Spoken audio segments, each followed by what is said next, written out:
Minha alma tem sede do Deus vivo. Quando entrarei para ver a face de Deus? Salmo 42, 41, 3.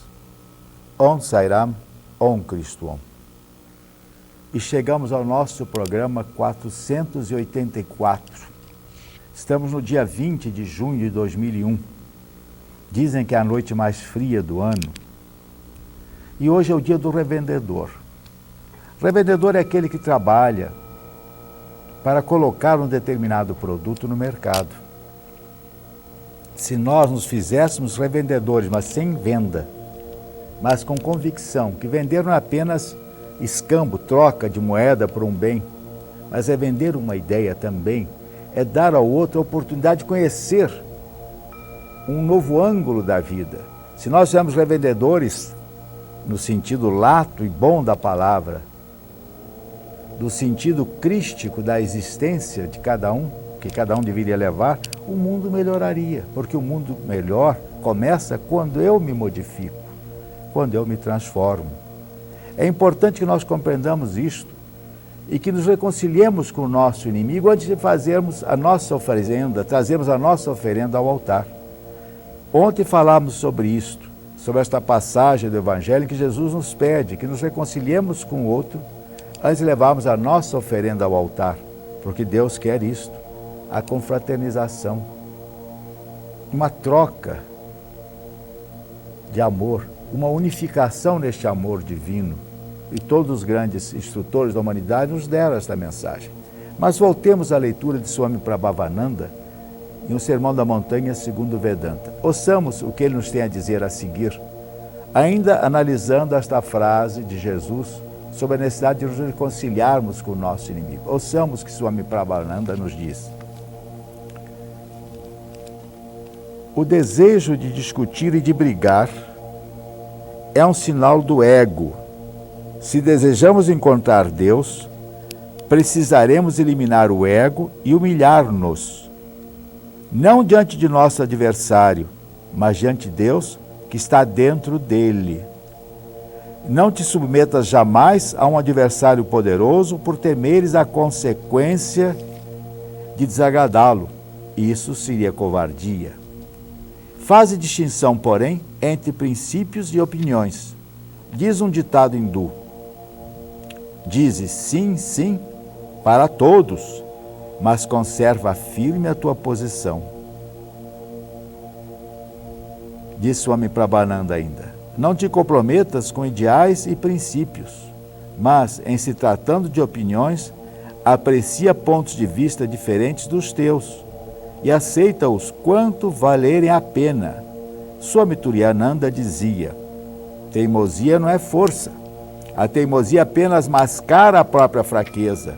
Forte é quem é flexível como o aço e não quebra. Forte é quem pode viver em harmonia com muitas pessoas e pode dar atenção a opiniões que não sejam as suas. Se fores intolerante com as opiniões alheias, insistires teimosamente em teres teu próprio jeito de ser, sofrerás as consequências até que tenhas pago o último ceitil. E realmente, Jesus nos disse: sim, sim, não, não. O que é morno é para ser vomitado, é para ser jogado fora. Mas coerência pede que nos abramos para a razão do outro, que busquemos compreender o que o outro nos traz, que não nos fechemos num casulo, como um caramujo, como uma tartaruga, que encolhe a cabeça e as patas dentro do casco, o caramujo a sua parte dianteira, as suas anteninhas, que são seus olhos praticamente. Busquemos ouvir o outro com isenção. Busquemos compreender o que ele nos oferece e trabalhemos juntos para encontrarmos o que há de comum. Muitas vezes uma teimosia é desnecessária. Nos lembramos daquela velha parábola do carvalho forte, imponente, que enfrentava tempestades orgulhosamente no meio da floresta, e o junco, a quem ele ridicularizava, que se vergava sempre, ou o salgueiro, por ramos flexíveis.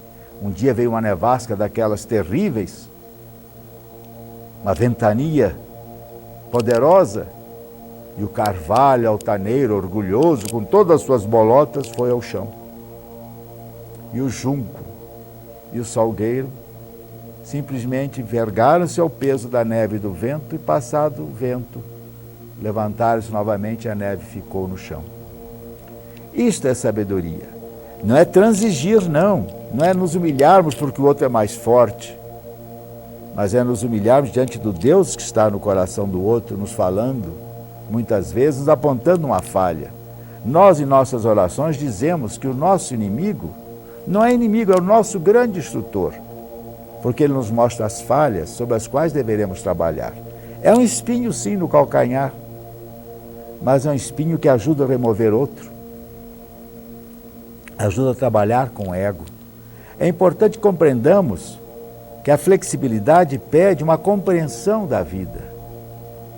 Se nós formos muito rígidos, afastaremos o outro de nós.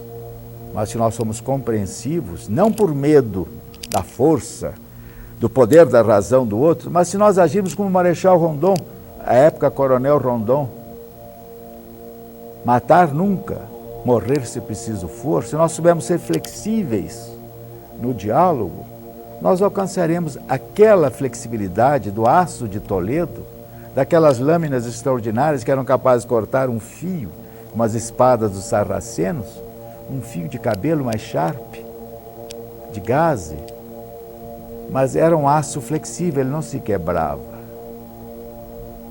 É preciso compreender o que é ser flexível, do que é ser intransigente, do que é ser caturra, ranheta. Busquemos compreender que a vida nos pede essa compreensão do outro e a busca de um ponto denominador comum. Vamos aprender com o outro, vamos nos enriquecer com o outro, porque essa intolerância com certas ideias. O oriental é muito aberto a isto. Quando ele se ocidentaliza, quando ele é massacrado, ele então se rebela e age como um ocidental, com violência. Mas, em princípio, o ocidental ouve o outro. Vamos ouvir a voz do Cristo interno, sejamos criaturas flexíveis. Todas as religiões nos ensinam isso. O Corão nos diz que Alá é misericordioso e todas as religiões são aceitas porque todas falam do mesmo Alá, do mesmo misericordioso. Na Torá se diz a mesma coisa, que Deus é amor, é misericórdia, é justiça, é verdade, é a lei.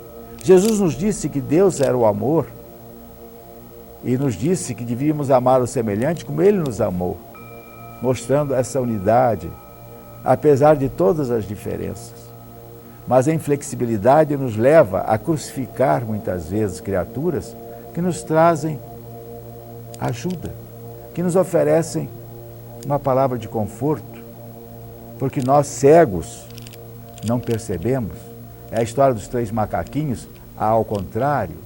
Nós não queremos ver, não queremos ouvir e não podemos falar aquilo que sentimos, porque é contra o poderoso Senhor que nos governa, que nos manda no mundo de fora. Mas se nós tivermos a coragem de silenciar os ouvidos, tapar os olhos e fechar a boca para as palavras vãs, ouviremos o Cristo interno. Ele nos dirá: ser flexível com o teu irmão, ama-o como eu te amei e que te amarei por todo sempre, porque tu nasceste de mim e a mim voltarás um dia, pleno da tua consciência do Atman. Om Sai Ram, Om Cristo Om.